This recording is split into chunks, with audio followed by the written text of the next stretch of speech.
फिर पूरी पीछे हुजूर उठकर चले तो कौन बैठ सकता था? पूरी महफिल पीछे, हत्ता कि एक ऐसी खुली जगह पे वो ले गई, हुजूर को खड़ा किया और हुजूर को बोलती रही, जिसके न सर थे न पैर, बात का न सर न पैर, कोई उन्वान नहीं, कोई कलाम नहीं। सैयदुल उदबा को वो बकबक करती रही, सैयदुल फुसहा के सामने वो बेपरोसा की बात करती रही, मगर कुर्बान हुजूर कान देकर के सुनते रहे, हुजूर गुफ्तगू समाप्त करते रहे। सहाबा के चेहरे पे एक रंग आता, दूसरा रंग जाता, एक रंग आता, दूसरा रंग जाता, दिलों के अंदर जज्बात उमड़ रहे थे। अभी हुजूर हटें तो इस बदबख्त को बताया जाए कि हुजूर को तकलीफ देने का अंजाम क्या है, हुजूर को सताने का अंजाम क्या है, हुजूर को धूप में खड़ा रखने का अंजाम क्या है। लेकिन जब वो अपनी बात सब कर चुकी तो आखिरी में हुजूर अलैहिस्सलाम ने सब सुनकर एक ही जुमला कहा, जिससे सबके जज्बात ठंडे पड़ गए, सबके चेहरों पर आने वाले रंग ठंडे पड़ गए। जब वो जाने लगी अपनी बिपता सुनाकर, तो मेरे नबी ने एक जुमला कहा जिसको सब ने सुना अपने कानों से। आका ने फरमाया, जब पूरे मदीने में कोई तेरी बात न सुना करे तो उस वक्त तो तू मेरे पास आ जाया करना, मैं तेरी फरियाद को सुन लिया करूंगा, मैं तेरी बातों को सुन लिया करूंगा। और उसके बाद वो चली गई। देर के बाद गई तो हजरत फारूक आजम ने कहा, या रसूल अल्लाह, वो पागल है, पागल। हुजूर वो ऐसे ही बकबक करती है, उसकी कोई सुनता नहीं है, वो बकबक करती है, उसकी कोई सुनता नहीं है। हुजूर ने मुस्कुरा के फरमाया, उमर, जिसकी कोई ना सुने उसकी सुनने के लिए तो मैं हूं, अगर मैं भी नहीं सुनूंगा तो लोग सुनाने कहां जाएंगे? सुभान अल्लाह, अल्लाहू अकबर, या रसूल अल्लाह, जिंदाबाद। ये है सुनने का जज्बा, समाअत का जज्बा। अब इसको गरीब नवाज की जिंदगी में देखें, सीरत गरीब नवाज में देखें, जिसकी कोई नहीं सुनता, जिसकी कोई नहीं सुनता। सरकार गरीब नवाज की बारगाह में अजमेर शरीफ का एक बाशिंदा आया, तो नया नया मुसलमान हुआ था। उसने कहा, हुजूर मैं गरीब हूं और मुझे बादशाह मुझ पे जुल्म करता है, राय पतोरा मुझ पे जुल्म करता है, जबरदस्ती मुझे मारा जाता है, पीटा जाता है। सरकार गरीब नवाज रज़ी अल्लाह ताला ये सुनकर बादशाह के पास अपना नुमाइंदा भेजते हैं, फरमाते हैं कि तुम इसको सताओ नहीं, ये अल्लाह की मखलूक है और अल्लाह ने अपनी मखलूक को पैदा करके तुम्हारे भरोसे छोड़ नहीं दिया है। अल्लाह अपनी मखलूक से प्यार करता, अगर इन पे जुल्म करोगे तो अल्लाह तबारक व तआला इसको पसंद नहीं फरमाएगा। जब सरकार गरीब नवाज का नुमाइंदा गया तो ये देखकर बादशाह ने और मारा। हुजूर गरीब नवाज रज़ी अल्लाह ताला ने जब देखा कि उसको और मारा, वो आया फरियाद दे करके, सरकार गरीब नवाज की बारगाह में फरियाद दे करके आया। हुजूर गरीब नवाज रज़ी अल्लाह ताला खुद चलकर तशरीफ ले और राय पतोरा से कहा, इसको मारना नहीं, ये गरीब है, अल्लाह के बंदों में से बंदा है और अल्लाह जुल्म को पसंद नहीं करता। उसने गरीब नवाज के सामने मारा। तो फिर गरीब नवाज ने फरमाया, मैंने तुझे जिंदा गिरफ्तार करवा दिया और जिंदा गिरफ्तार करवा के मैंने तुझे बादशाह इस्लामी के सुपुर्द किया और वहां तेरा खात्मा हो जाएगा। गरीब नवाज पे उसने जुल्म किया, गरीब नवाज ने उसको बद्दुआ नहीं दी, पानी बंद किया, बद्दुआ नहीं दी, जादू किया, बद्दुआ नहीं दी, जादू से पत्थर फेंका, बद्दुआ नहीं दी।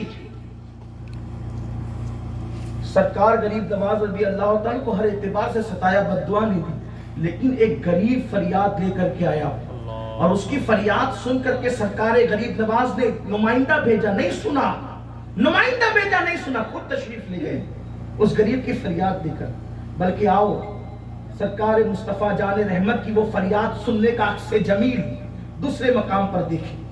एक किसान गरीब नवाज के पास है, लगा सरकार बादशाह के नुमाइंदों ने मुझ पर मेरी हैसियत से ज्यादा टैक्स लगा दिया है। किसान था वो,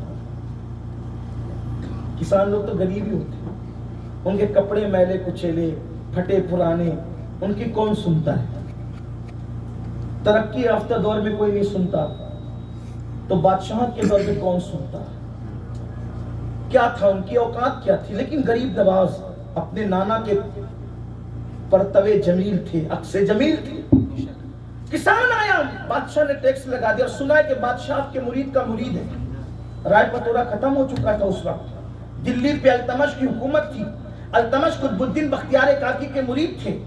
गरीब नवाज को ये बात पता चली, गरीब नवाज भाई चलो मैं तुम्हारे साथ चलूंगा दिल्ली तक, मैं तुम्हारे साथ चलूंगा दिल्ली तक। कभी गौर भी किया होता, लोग हमारे पास आते हैं, मेरी ये तकलीफ है, हम दुआ करते हैं अल्लाह तेरी तकलीफ हल कर दे। अगर हमारे बस में है उसकी तकलीफ दूर करना, तो हम सिर्फ दुआ से काम क्यों लेते हैं? हम क्यों उसके असबाब नहीं बनना चाहते? हम उसके असबाब को पैदा करने का सबब क्यों नहीं बनना चाहते? सब काम दुआ से तो नहीं होता। गरीब नवाज से बढ़कर दुआ करने वाला हिंद में कौन था? उनके रोजे की खुसूसियत यह है कि इमाम अहले सुन्नत ने लिखा है कि आस्ताने गरीब नवाज पर हर दुआ कबूल होती है। वहां दुआ करने वाले को नहीं देखा जाता, उनके सदके हर दुआ कबूल की जाती है। वो खुद दुआ करे तो दुआ का मकाम क्या होगा? लेकिन गरीब नवाज ने उस गरीब किसान से कहा मैं चलूंगा तेरे साथ, और उस किसान के साथ सफर किया। लोग हमारे पास आकर कहते हैं मेरी बच्ची को रिश्ते नहीं आते, ठीक है दुआ कर दूंगा या कोई तावीज दे दूंगा। यार इतने जानने वाले लोग हैं, कुछ मेहनत करके रिश्ता लगा भी तो सकते, किसी मालदार को कन्विंस करके किसी गरीब का बोझ हल्का भी तो कर सकते। हम तो बस सब दुआ के जरिए करना चाहते। हमारी जमात के बहुत बड़े मुफक्किर ने कहा था जनाना दुआएं कभी तुम्हें कामयाब नहीं कर सकती। हुजूर की सुन्नत पर भी तो जरा अमल करें, मसाइल को हल करने की कोशिश करें। याद रखना अल्लाह के रसूल सल्लल्लाहु अलैहि वसल्लम ने इरशाद फरमाया तुम अपने मोमिन भाई की एक हाजत को पूरा करोगे, अल्लाह तुम्हारी 100 हाजतों को पूरा फरमाएगा। अगर अल्लाह ने तुम्हें असर रसूल दिया है कि तुम्हारी बात से किसी का मसला हल हो सकता है, तो अल्लाह की बारगाह में दुआ भी करो, लेकिन उस वहां तक पहुंचने के लिए और उस मसले के हल के लिए काविश भी करो, कोशिश भी करो। सरकार गरीब नवाज दिल्ली तक उस किसान के साथ गए। जब पहुंचे दिल्ली की सरहदों के करीब, बादशाह को भी पता चला, बाबा कुतुबुद्दीन बख्तियार काकी को भी पता चला कि गरीब नवाज आ रहे हैं। दोनों इस्तिकबाल के लिए पहुंचे और दोनों ने एक एक कदम थाम लिया। बाबा कुतुब कहते हैं हुजूर आप बगैर इत्तिला के तशरीफ लाए, इत्तिला तो दे दी होती, अगर आप इत्तिला दे देते तो आपका इस्तिकबाल किया जाता, आपके लिए जो इंतजामात किए जाते। गरीब नवाज कहते हैं आज मुझे काम आ गया था, जब काम आ जाता है तो फिर इत्तिला कैसी, मेरा काम आ गया था मैं काम लेकर आया हूं। हुजूर आपको क्या काम आ गया? भाई ये गरीब किसान है, इस पर टैक्स ज्यादा लग गया है तो ये भर नहीं सकता, या माफ कर दो या कम कर दो, ये मसला लेकर आए। बादशाह ने कहा हुजूर आप कोई खत लिख देते तो भी काम हो जाता, और खत की जरूरत नहीं थी, आप अपना नाम भी लेकर के भेज देते तो भी मैं आपके गुलाम का गुलाम हूं, काम हो जाता। सरकार आपने क्यों तकलीफ फरमाई?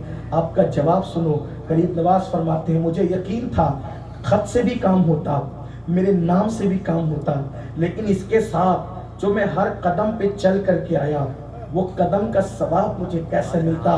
क्योंकि मेरे नबी ने फरमाया अगर तुम किसी हाजतमंद की हाजत पूरी करने के लिए उसके साथ एक कदम चलोगे तो हर कदम पर तुम्हें मस्जिद नबवी में 2 महीने तक एतिकाफ करने का सवाब अता किया। एक कदम के बदले मस्जिद नबवी में 2 महीने तक एतिकाफ करने का सवाब अता किया जाएगा। कहाँ है हम तो लोगों के मसाइल बढ़ाना चाहते हैं, हम लोगों के मसाइल बढ़ाना चाहते हैं, मसाइल हल नहीं करना चाहते। यही अदाएं थी जिसने सरकार गरीब नवाज रज़ी अल्लाह ताला का पैगाम लोगों को कबूल करने पे मजबूर कर दिया। आइए फिर एक मर्तबा एक हदीस पाक की तरफ चलते हैं। मेरे आका सल्लल्लाहु अलैहि वसल्लम का अक्स जमील कैसे हैं? मक्के में एक शख्स आए, उनका नाम था तुफैल इब्न अम्र दूसी। गुफ्तगू समेटने लगा हूं। तुफैल इब्न अम्र दूसी आए, आने के बाद अबू जहल ने उनसे कहा कि मोहम्मद अरबी ने नबूवत का ऐलान किया है, तुम उनके करीब मत जाना, उनकी आवाज में जादू है, जादू जो जाता है उन्हीं का हो जाता है, तुम उनके करीब नहीं। वो बदबख्त अखलाक मुस्तफ़ा को जादू से ताबीर करता था, हक़ानियत के असर को जादू से ताबीर करता था। हाय हाय, उसने कहा उसके करीब मत जाना वरना तुम मुर्तद हो जाओगे, अपने मजहब से फिर जाओगे। वो हमारे بتوں کو برا کہتا ہے، خداؤں کو برا کہتا ہے۔ اب مذہب کی عصبیت اتنی تھی، اتنے کٹر تھے وہ لوگ اپنے مذہب، پرانے مذہب میں، کہ طفیل کانوں میں روئی ڈال کر کے چلتے تھے، روئی، کہ محمد عربی کی آواز میرے کانوں میں نہ، ان کو دیکھنا بھی نہیں، معاذ اللہ، دیکھنا تو دور کی بات، ان کی آواز بھی نہیں آنا چاہیے، کان میں روئی ڈال کے چلتے۔ بہت دن رہے مکے میں، سودا سب بک گیا، تاجر تھے وہ، تجارت کے لیے آئے، سب سودا بک گیا۔ ایک دن سوچا کل صبح گھر جانا ہے، چلو چل کر کعبے کا طواف کر لیتے ہیں۔ کعبے کا طواف اس دور میں کافر لوگ بھی کرتے ہیں، کافی لوگ حج بھی کرتے تھے اس دور، کعبے کا طواف کر لیتے ہیں۔ لیکن آدھی رات کے بعد سوچا کہ ابھی تو نہ اور کوئی ہوگا، نہ محمد عربی ہوں گے، جس کے لیے کانوں میں روئی ڈال کے گھومتا ہوں وہ تو سو گئے ہوں گے، آدھی رات کے بعد کون جگتا ہے یہاں۔ بس مطاف کعبہ میں پہنچے طفیل، تو کانوں میں خوبصورت سی آواز آئی، حسین سی آواز، جمیل سی آواز، ہائے ہائے، اور پھر وہ آواز تھی اور اس پر کلام الہی، اللہ کا کلام، کانوں میں رس کھولنے والی آواز، دلوں کے تار چھو دیے، اس بربتے دل کو چھیڑ دیا۔ بس آنکھ میں آنسو آ گئے، ارے میں اتنا بڑا شاعر ہوں، قادر الکلام انسان ہوں، یہ کلام کس کا ہے؟